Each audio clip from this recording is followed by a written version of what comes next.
You're about to discover some of the creepiest info about Greece that will make your stomach churn. Prepare your ears to hear gross details like a random person chewing gracefully on your earwax.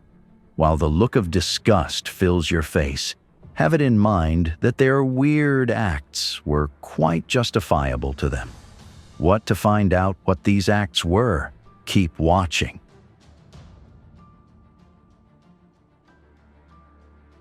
The ancient Greeks didn't just go to the gym, they turned it into a full-blown spectacle. Forget the lycra, tank tops, or even shorts when Greek men exercised. They ditched every stitch of clothing. That's right, they worked out completely naked. And if that wasn't already awkward enough, they took things a step further by slathering themselves in oil beforehand. This wasn't just for aesthetics, though their sculpted physiques were certainly admired. The oil served a purpose.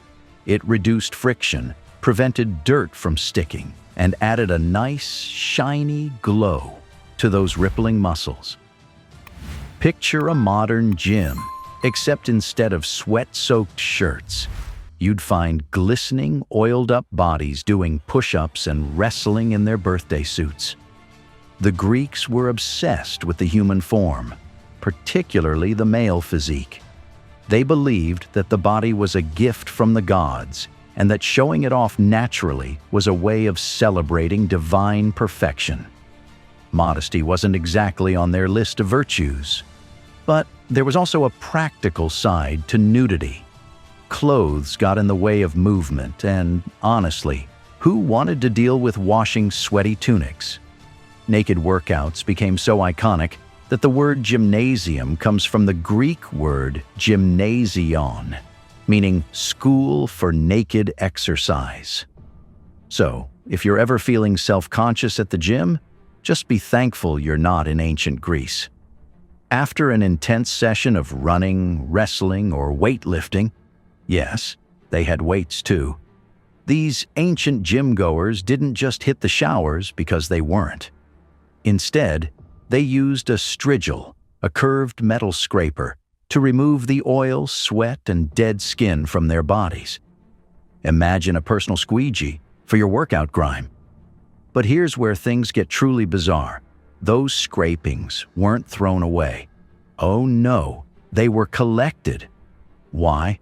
Because people believed that the mixture of sweat, oil, and dead skin held mystical properties. These gym scrapings, called gloios, were sold as medicinal elixirs or ointments. Supposedly, they could cure ailments, soothe aches, and maybe even give you a hint of that legendary Greek glow. You might wonder, who in their right mind would pay for someone else's sweat and dead skin? The answer: lots of people. The Greeks saw athletes as near-divine beings, and their bodily fluids were thought to contain a bit of their godlike essence. Imagine if someone bottled an NBA player's sweat today and sold it as a miracle cure. That's what was happening. Priests, healers, and even regular folks bought gloios for various purposes. Some used them to treat injuries, while others rubbed them on themselves, hoping to absorb the strength and vigor of the athlete they came from. It was the ultimate health product, albeit very gross by today's standards.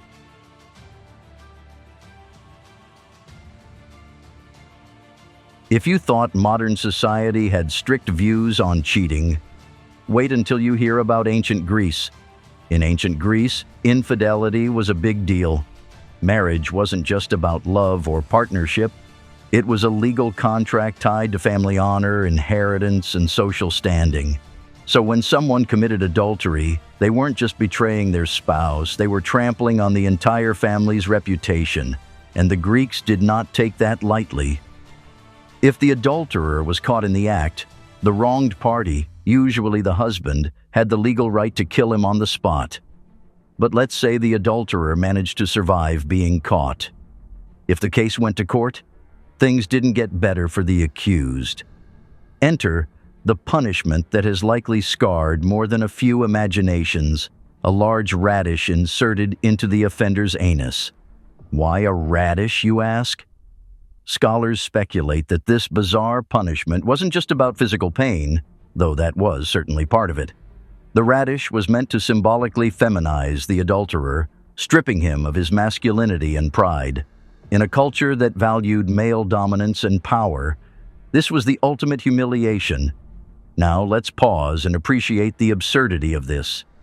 Somewhere in Athens, a market vendor might have sold his finest radishes to a lawyer for official business. If the radish wasn't degrading enough, the Greeks had a follow-up act: the removal of the adulterer's pubic hair using hot ash. A courtroom would be filled with onlookers as someone's hair was burned off with ash. Painful? Absolutely. Humiliating? Beyond belief. In ancient Greece, dying wasn't just about saying goodbye to life, but settling a very peculiar debt. According to Greek mythology, anyone who passed away had to pay Charon, the stern ferryman of the river Styx, to secure a one-way ticket to the underworld. No money, no passage. Charon was no ordinary boatman. His job was to transport the souls of the dead across the murky, treacherous waters of the river Styx to the underworld, where Hades reigned supreme. But Charon wasn't running a charity service. His price was an obol, a small coin usually placed in the mouth or near the deceased's body. The obol, worth about 1/6 of a drachma, or roughly the cost of a cheap meal back then, wasn't just a formality. It was a non-negotiable entry fee. Forget your coin? Tough luck. You'd be stuck haunting the riverbanks, aimlessly wandering for a century, while your ghostly neighbors exchanged stories of how their families forgot to include bus fare in their funeral plans. To the Greeks, this custom was deadly serious. Funeral rituals were meticulously planned to ensure a smooth journey to the afterlife. People would be buried or cremated with their obol carefully tucked into their mouths, clenched in their fists, or slipped into their graves. Imagine the awkwardness if a loved one forgot this detail. You had one job, Nikos. One job: to put the coin in Papo's mouth. Now he's wandering the Styx, crankier than ever. For the unlucky souls who couldn't pay, eternity didn't look promising. These penniless spirits couldn't board Charon's boat and had to linger on the shores of the river Styx for 100 years. While wealthier families could afford lavish burials with plenty of obols to spare, the less fortunate faced a dire prospect: their loved ones stuck in this spectral purgatory, possibly giving them a ghostly side-eye for centuries.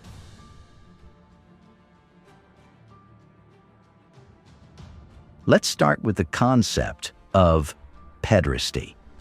In ancient Greece, this was a socially accepted practice where an older man, usually in his 20s or 30s, the Erastes, formed a relationship with a younger male, often a teenager or even a prepubescent boy, the eromenos.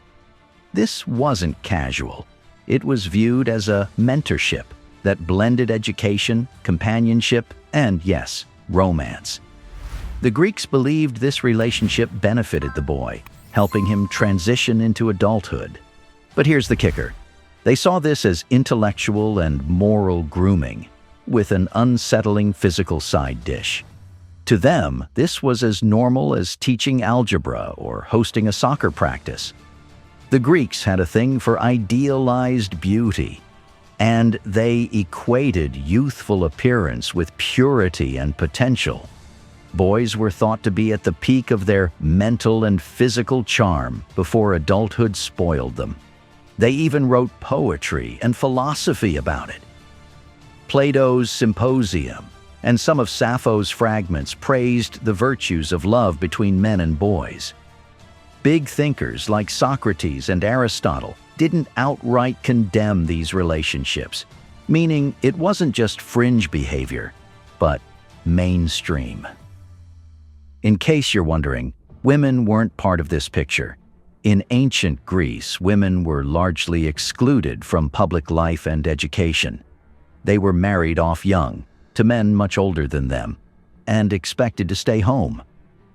Meanwhile, men bonded over philosophy, politics, and their deeply problematic relationships with boys. As societies evolved, so did their moral compasses. When Rome took over, the Romans were like, "What's with these Greeks and their weird relationships?"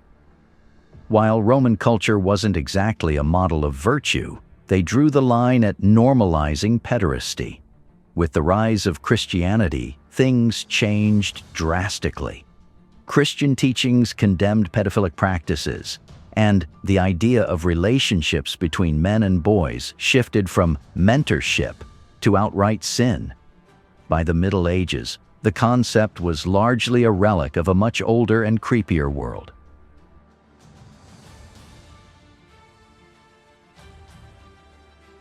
Imagine being a doctor in ancient Greece. You don't have fancy lab equipment, modern diagnostic tools, or the internet to look things up. So, what's a doctor to do when faced with a patient who's sick or injured? Well, one method was sampling body fluids. And no, we're not talking about a quick blood test or a urine sample you hand over to a nurse. In ancient Greece, some physicians would taste bodily fluids, like urine, to determine what was wrong with them. It's as bizarre as it sounds, but it was considered normal. One of the most famous figures in Greek medicine was Hippocrates, often called the father of medicine. His approach focused on natural causes of illness, rather than attributing them to gods or supernatural forces. Hippocrates and his followers relied heavily on observing bodily symptoms, such as the color of your skin, the sound of your cough, and yes, even the taste of your bodily fluids. This method of diagnosis was grounded in the belief that the body was governed by four humors: blood, phlegm, yellow bile, and black bile. Any imbalance among these humors could cause disease. To determine what was out of whack, physicians felt it necessary to examine fluids closely, sometimes by tasting them. Urine was the most commonly tasted fluid in ancient Greece. Why urine? Well, it was easy to get and had been used for thousands of years for diagnostic purposes in different cultures. Greek doctors believed that urine's color, smell, and taste could tell them about a person's internal humors. For instance, a sweet taste might indicate diabetes, an early form of diabetes mellitus, though the Greeks didn't know that yet. On the other hand, a bitter taste could suggest liver problems. Doctors didn't stop at urine, though. They also tasted saliva, vomit, and even mucus to make their diagnosis. This was all part of their scientific method. Despite the unusual and often gross methods, ancient Greek medicine laid the foundation for many medical practices we use today. The Greeks taught us the importance of observation, diagnosis, and a holistic view of health.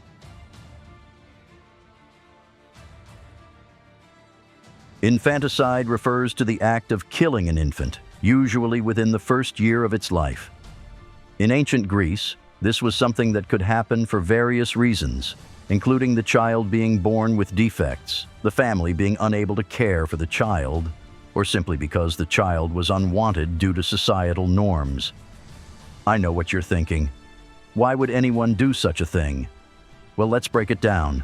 The most common form of infanticide in ancient Greece wasn't done with violent intent, but through a practice known as exposure. Exposure was when a child, often left in a public space like a hillside or a forest, was abandoned to die. Babies who were deemed unfit due to deformities, gender, or just poor economic circumstances were abandoned in this way, often with little chance of survival. While it sounds heartless, the Greeks didn't think of it as murder. They believed it was a form of cleansing their society of those who couldn't contribute. There were a few reasons why infanticide was an acceptable practice in ancient Greece. Let's start with the practical ones. 1. Families back then had to be able to support every member. If a family was poor or had too many children, raising another child could push them to the brink of starvation. Killing the infant or abandoning it was seen as an unfortunate but necessary action to ensure the survival of the rest of the family. It wasn't cruelty, it was about survival. Secondly, Greek society was heavily patriarchal. Boys were valued more than girls, and a disabled or deformed child was seen as a burden. Only the strongest, healthiest males were expected to grow into warriors or philosophers, and families often chose to keep only those who could contribute to the household or society.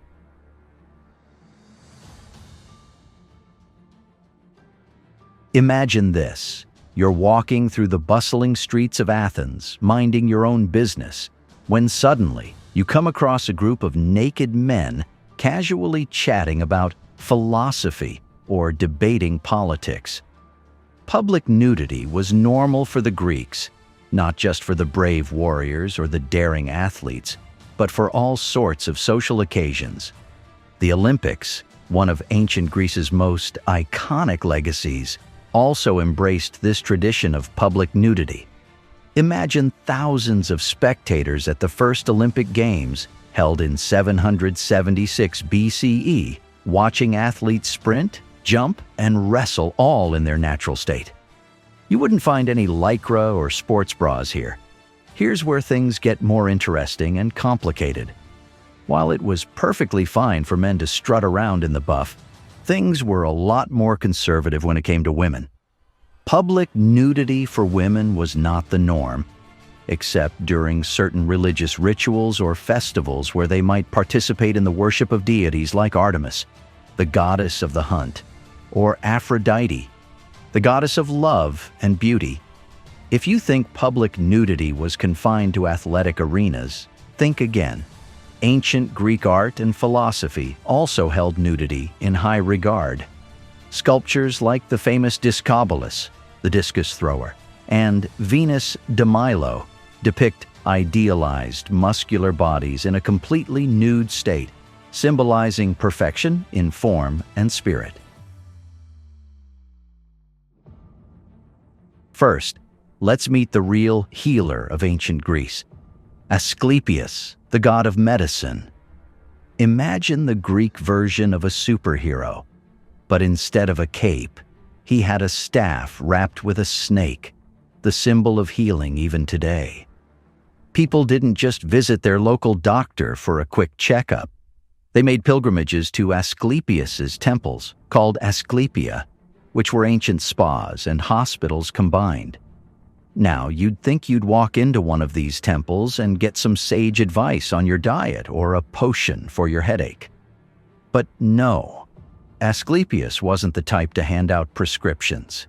People believed that if they slept in the temple, the god would appear in their dreams and heal them. The Greeks often turned to incantations and spells to heal the sick. Priests or healers would recite words to ward off evil spirits they believed were causing the illness.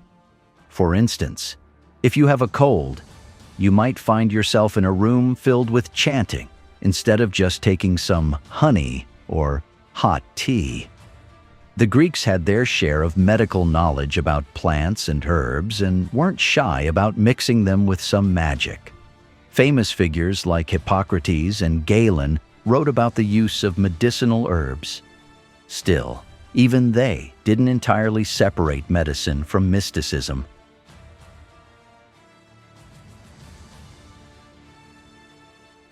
The Oracle of Delphi was an ancient Greek institution that promised to offer divine insight.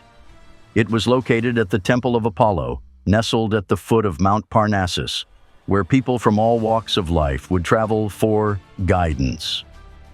Whether you were a king about to wage war, a merchant looking for investment advice, or just a curious soul, the Oracle was your go-to.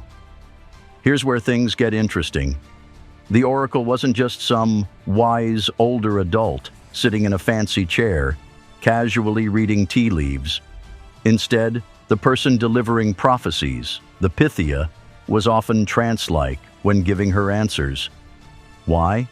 Because she was probably high. We're not talking about a cup of chamomile tea to relax. Geologists have long speculated that the oracle's prophecies were linked to naturally occurring gases that rose from underground cracks at the site.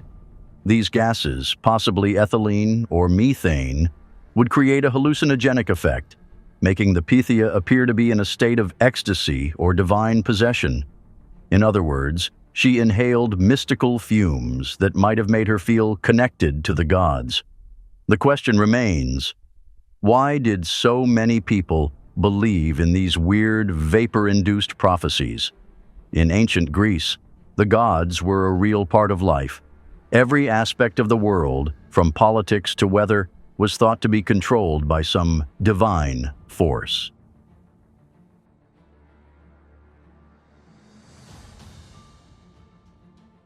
Let's start with the crown jewel of ancient Greek blood sports, pankration. If you've ever seen MMA today, you can picture it, but trust me, this was on a whole new level of hardcore. Pankration was an all-out combat sport with very few rules. Fighters were allowed to punch, kick, choke, and even break bones. The goal? To force your opponent into submission or make them give up. The only things that weren't allowed were eye gouging and biting. The crowds went wild for pankration. It was often a part of the Olympic Games, and the athletes, usually men, fought to win glory and survive. If you lost, there wasn't much sympathy. Think about how intense the crowds must have been, shouting and waving, not because it was a clean fight, but because they wanted to see who would walk away and who would be carried out. Some fights ended with broken limbs, dislocated joints, and even death.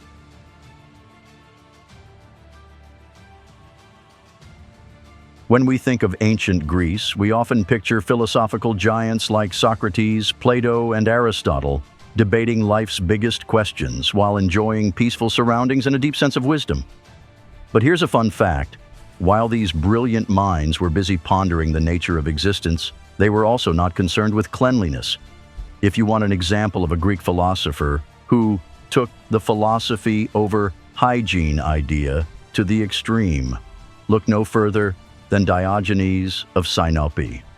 Diogenes was the OG of "I don't care what you think" regarding personal hygiene. He didn't just ignore cleanliness, he rebelled against it. One of his most famous stunts involved him living in a barrel in Athens. He thought that luxuries like running water, nice clothes, and a clean house were distractions from true wisdom. His clothes were often ragged, he bathed in public, and he famously wandered around the streets with a lantern during the day, claiming to be looking for an honest man. The fact that he didn't care about hygiene was just another way to show that he was above the conventional norms of society. There was also a social component to the Greek attitude toward hygiene. In ancient Greece, bathing was often associated with luxury and leisure. The rich could afford to visit public baths, while the poor didn't have that luxury. Philosophers who rejected hygiene might have done so not just for intellectual reasons, but because it was a way of rejecting the pursuit of wealth and status. They saw bathing and cleanliness as something the elite indulged in to differentiate themselves, while the philosophers rejected these norms in favor of intellectual equality.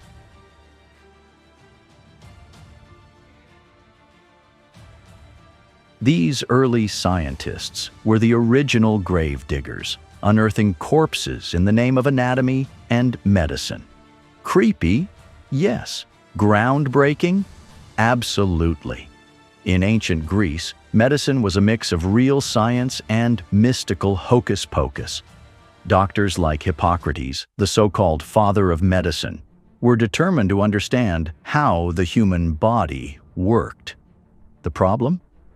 Cutting open bodies to study them wasn't exactly legal or socially acceptable. Greek society valued respect for the dead, and grave digging was considered sacrilegious. But curiosity is a powerful motivator. For ambitious anatomists, a well-timed borrowing of a corpse was the only way to learn what made humans tick. After all, diagrams drawn from imagination can only take you so far. One famous figure in grave-digging science was Herophilos, a Greek physician from Alexandria. Often called the father of anatomy, Herophilos performed detailed dissections of human cadavers and even studied the nervous system. He discovered that the brain, not the heart, controlled thought and sensation. Despite the eerie methods, these early anatomical studies laid the foundation for modern medicine. What do you think? Genius or just plain gory? Thanks for watching. Please like and subscribe to our channel. See you next time.